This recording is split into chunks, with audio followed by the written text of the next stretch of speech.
Olá, pessoal, estamos de volta. Bom, nesse semestre nós vamos trabalhar a disciplina Fundamentos Teóricos e Metodológicos da História.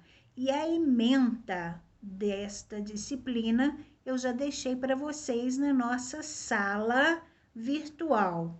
Bom, a nossa ementa, ela trata-se do seguinte: o objeto da história, o desenvolvimento do raciocínio temporal, os conteúdos e práticas basilares de diferentes lugares, fases da vida, o tempo como medida, fatos, lugares históricos, o passado na construção da temporalidade, movimentos de pessoas, coisas e saberes.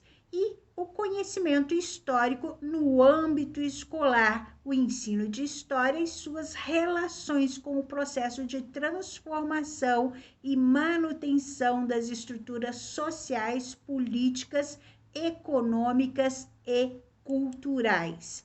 Bom, então, para que a gente possa cumprir a nossa ementa, nós precisamos de percorrer pela história. Bom, nós vamos começar então com a história antiga, tá?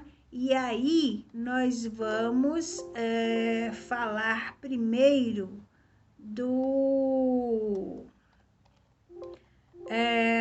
da história a partir do Egito Antigo, ok? Que história é essa? História da educação. Então, nós vamos perceber que na educação, aquilo que a gente pensa, nossa, mas tem tão pouco tempo, não é? Na verdade, lá no período arcaico, na terceira dinastia, no século 17 antes de Cristo, já se trabalhava a educação. Então, vejam só, no Egito Antigo, nós vemos que houve muita importância nas conveniências sociais, onde há regras morais e comportamentais bem rigorosas. Os ensinamentos são de pai para filho e do mestre escriba para o discípulo, sendo que há sempre uma continuidade da transmissão do ensino de geração em geração. A autoridade dos adultos é inquestionável, bem diferente do que é hoje, né, pessoal? Então, a educação do Egito se dá de forma mnemônica, repetitiva, sempre baseada na escriba.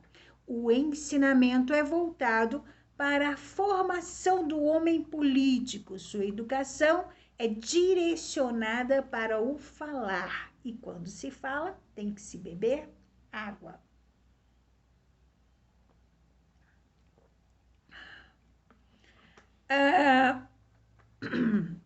Então, o ensinamento é voltado para a formação do homem político. Sua educação é direcionada para o falar, depois ser obediente e, enfim, saber valorizar a educação. A obediência traz outra arte, que é o saber comandar, saber se subordinar para não sofrer castigos. Então, veja só a importância, não é, da obediência. Bom, isso ainda no período arcaico. Aí, na antiguidade, nós passamos também por um período chamado Idade Feudal. Eram 4 dinastias, a sétima, a 10ª, de 2190 a 2040 antes de Cristo. Então, nessa idade feudal, vemos que os faraós se mostram mais preocupados com a decadência da disciplina social. Agora, a educação deixa de ser um pouco de pai para filho E os pais agora confiam os jovens a uma pessoa, a um profissional que se dedique a educá-los. Então, surge agora a educação física, tendo como esporte principal a natação, onde quem a pratica são os filhos do rei, juntamente com outros jovens escolhidos pelo rei. Geralmente, essas aulas são feitas no palácio ou em sedes da corte. Então, neste momento, ainda se tem muita importância a retórica, a arte de se falar, mas surgem também os chamados charlatães, que não têm o dom de falar, mas se espera obter poder. Então, surge a figura também do escriba, que é o período da escrita, além de funcionário da administração, ele se torna um mestre dos filhos do rei. Eu disse período, mas entenda-se perito, tá? Então, o escriba é um perito da escrita, ok? Então, vamos ver agora o Médio Império. Então, no Médio Império é um período tebano, a 11ª e 12ª dinastia, de 2133 a 1786 antes de Cristo. Então, vocês estão percebendo como é a evolução dessa educação, como ela vem sendo passada, como ela vem sendo construída ao longo do tempo. O uso do livro de texto, já usado posteriormente, ganha mais importância e torna-se cada vez mais frequente e generalizado. Temos aqui um modelo de educação privada, também feita de pai para filho ou de escriba para discípulo. O profissional da escriba toma tal importância que chega a propiciar a sua ascensão social, tomando as letras mais importantes, que é a palavra. Então, esse já é um momento um pouquinho diferente. Não só a palavra tem valor, mas a escrita também. Então, aqui nós vemos que para se tornar um escriba, tem que se fazer uso da obediência e do estudo, por ter um ideal a promoção social. Bom, passamos então agora para o segundo período, que é chamado de período intermediário. É uma época onde os íxios da 13ª a 17ª dinastia, de 1785 a 1580 antes de Cristo. Então, além da permanência das tradições educativas, vemos também a passagem da sabedoria para a cultura ou instrução neste contexto. O livro torna-se de vital importância. Olha só que aqui nós já começamos com o uso do livro.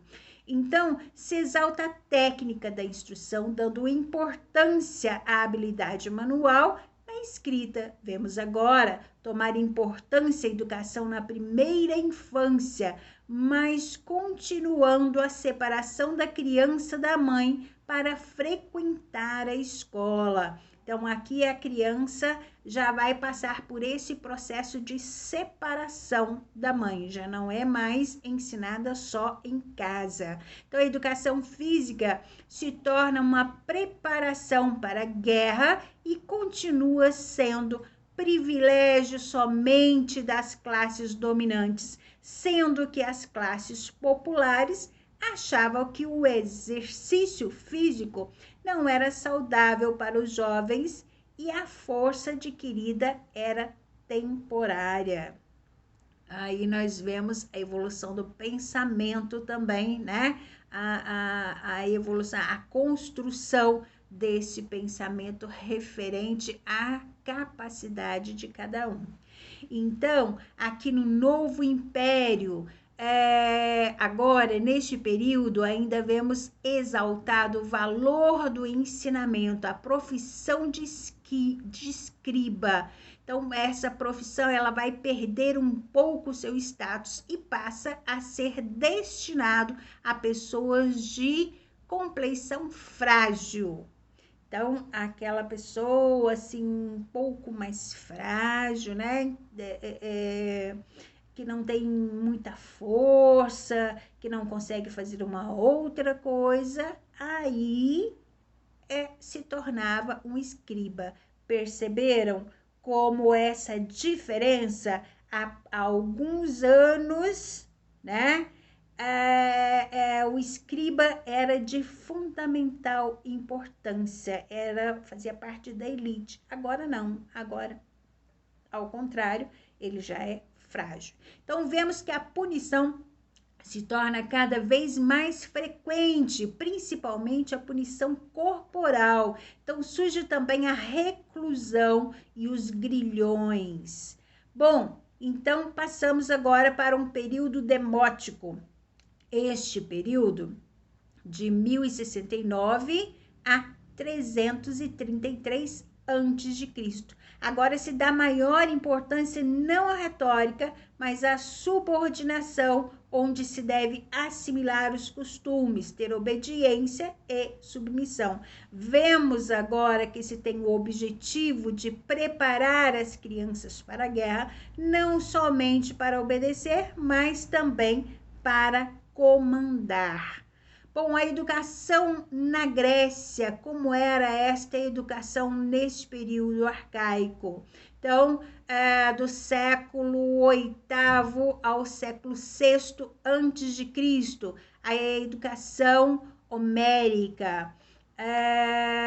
Esta educação teve um caráter prático. As epopeias de Homérico, a Ilíada e a Odisseia, aliás, excelentes obras que vocês precisam conhecer, tá? Elas falam dos ideais dessa educação que compreende os dois momentos da ação de quem governa, ou seja, a sabedoria de ter poder de ação. Então, neste momento, ao lado dos cuidados com a educação física, torna-se importante a formação intelectual. No início, a educação é aristocrática e em fins do século VI a.C.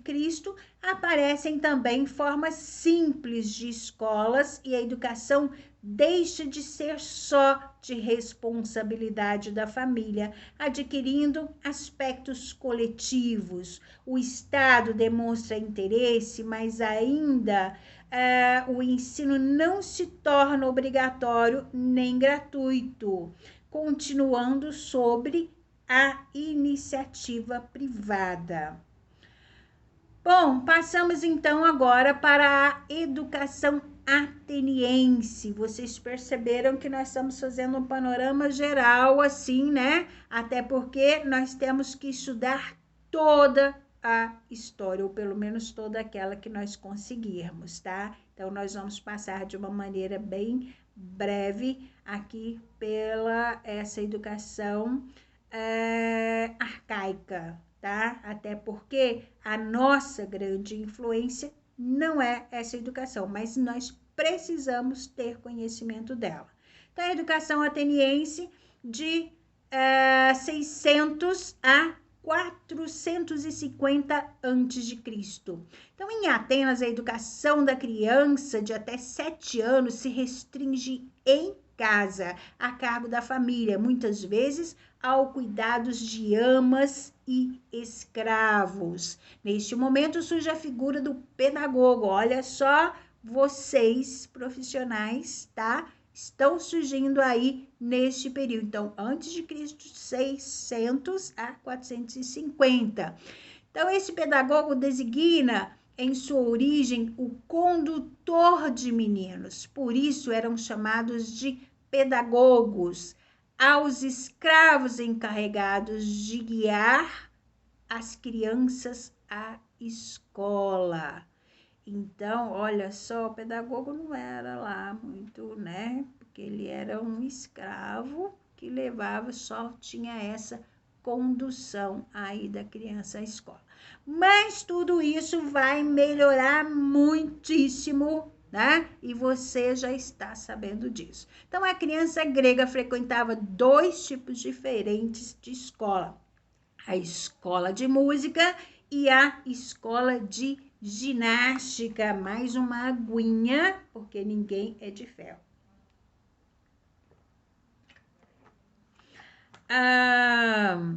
Para os gregos, a educação física não é só destreza corporal, tá? Mas vem acompanhada de uma preocupação moral e estética. Na educação musical, a música tem um significado muito mais amplo. Cultiva-se o canto em forma de coral e uma declamação de poesia, tendo também como expressão a dança, que seria a ligação entre o exercício físico e a música. Bom, agora nós já vamos ver a escola do alfabeto. Então, já temos aí o surgimento deste alfabeto. Durante muito tempo, a leitura e a escrita mereciam menor atenção, dando maior ênfase às práticas esportivas e musicais, como nós vimos até agora. Então, à medida que aumenta as exigências de melhor formação intelectual, começa a surgir 3 níveis de educação: a elementar, a secundária e a superior. Na educação elementar surge a figura do gramático, que costuma reunir um grupo de alunos a quem ensina leitura e escrita, usando como método o recurso de silabação, ou seja, de repetição, memorização e declamação. Escrevem em tabuinhas enceradas e fazem cálculos com o ábaco ou com o auxílio dos dedos. Tem muita gente que usa até hoje este método aí, principalmente nas continhas, ok? Tudo bem também. Mais ou menos aos 13 anos, completa-se a educação elementar. As crianças pobres procuram um ofício e as de família rica continuam os estudos, sendo encaminhadas ao ginásio, onde as atividades musicais se ampliam, abrindo espaço também para matemática, geometria, astronomia. Então, a educação superior só vai aparecer com os sofistas, onde se ensina principalmente a retórica e a filosofia. E os docentes? Como eram os docentes? Então, na Grécia, o mestre geralmente era uma pessoa humilde, mal paga e sem prestígio. Qualquer semelhança com a atualidade não é mera coincidência. Bom, o ofício de mestres era o ofício de quem caíra em desgraça. Era visto como mendigo e recebia um salário de miséria. Sofriam perseguições políticas por cobrarem por seu trabalho. Neste contexto, começa o processo de estatização da escola, onde haverá uma melhoria das condições econômicas e do prestígio social dos mestres. Mas mesmo assim, resiste a ironia com os mestres e a resistência em pagá-los. Isso não é de hoje, vocês estão percebendo, não é? Bom, a educação em Roma, mas não desistam, tá? Não desistam, porque é uma profissão maravilhosa. A educação em Roma. Em Roma, o pensamento dos romanos tendia para o prático, enquanto que os gregos se preocupavam com a racionalidade, a harmonia, preparação. A sua instrução escolar no sentido técnico, especialmente das letras, é quase totalmente grego, pois os romanos julgavam tudo pelo critério da utilidade e da eficácia. E a educação na família, como era? Então, Então, em Roma, a família desempenhava papel muito importante, onde o pai é o principal responsável pela educação dos filhos. Até os 7 anos, as crianças permanecem sob os cuidados da mãe. Depois desta idade, as meninas continuam no lar com os trabalhos domésticos, enquanto o filho fica sob responsabilidade do pai, que se encarrega pessoalmente da sua educação. O pai tem pleno poder sobre seus filhos. Ele pode matar os filhos anormais, castigar, prender, vender ou matar os filhos rebeldes. Gente, coisa não era brincadeira, né? Então, a partir dos 15 anos, o jovem acompanha o pai no foro, praça central, onde são tratados os assuntos públicos e privados para aprender o civismo.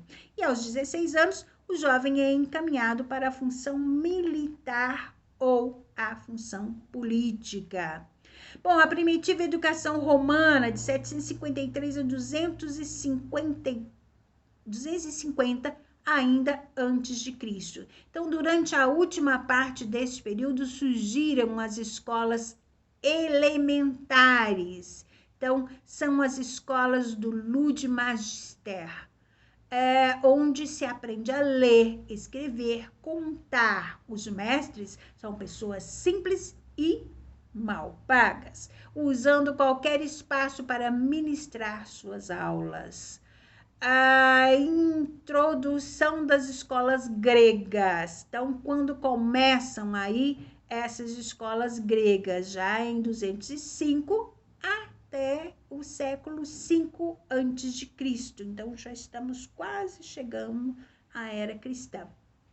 Por volta do século 3 e século 2 antes de Cristo, as incursões militares e o comércio colocam os romanos em contato com os outros povos. Então, a Grécia, ao ser transformada em província romana, passou a influir sobre a cultura do conquistador, provocando a exigência da aprendizagem do povo grego. Então, surgem as escolas de gramática, onde se obtém o conhecimento literário e tem acesso às disciplinas de geografia, geometria, astronomia.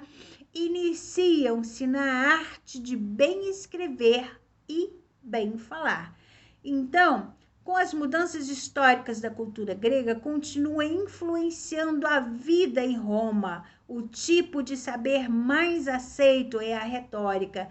Esta escola era frequentada por aqueles que queriam uma carreira política, onde estudavam política, direito, filosofia, além das disciplinas reais. A educação física também é praticada pelos romanos, mas com fins diferentes dos da Grécia. Aqui, os jovens lutam no circo e anfiteatros. Então, é a formação do soldado, né? Soldado romano que fez um estrago na era cristã, no início da era cristã. A escola do Estado. Vamos ver agora como era essa escola. A escola começa a haver uma crescente intervenção do Estado. No início, o Estado é mero inspetor. Não esqueçamos da água. Com o tempo, há um controle da legislação até que toma para si a responsabilidade da educação. Então, no século I, já depois de Cristo, é liberado os impostos para professores de ensino médio superior. É instituída a nomeação de professores pelo Estado. Então, vejam só, século I depois de Cristo é que começa essa nomeação já de professores pelo Estado. Então, neste momento, é o Estado que provê o salário dos mestres. Não sei o que melhorou nessa situação aí, mas deixa para lá. não é? Bom, o declínio da educação romana. O que mais caracteriza a decadência da educação romana é o fato de ela ter passado a se limitar à classe mais elevada. A educação deixa de ser possível para um povo inteiro ou para indivíduos de cada categoria. A educação ministrada pela primitiva igreja cristã veio gradualmente substituir a decadente educação romana. Bom, nós ficamos por aqui. Eu espero que tenha contribuído, eu espero que tenha dado para que a gente comece a se aquecer para este semestre, tá? Sejam todos muito bem-vindos, estou com muita saudade de todos vocês e até breve. Tchau, tchau!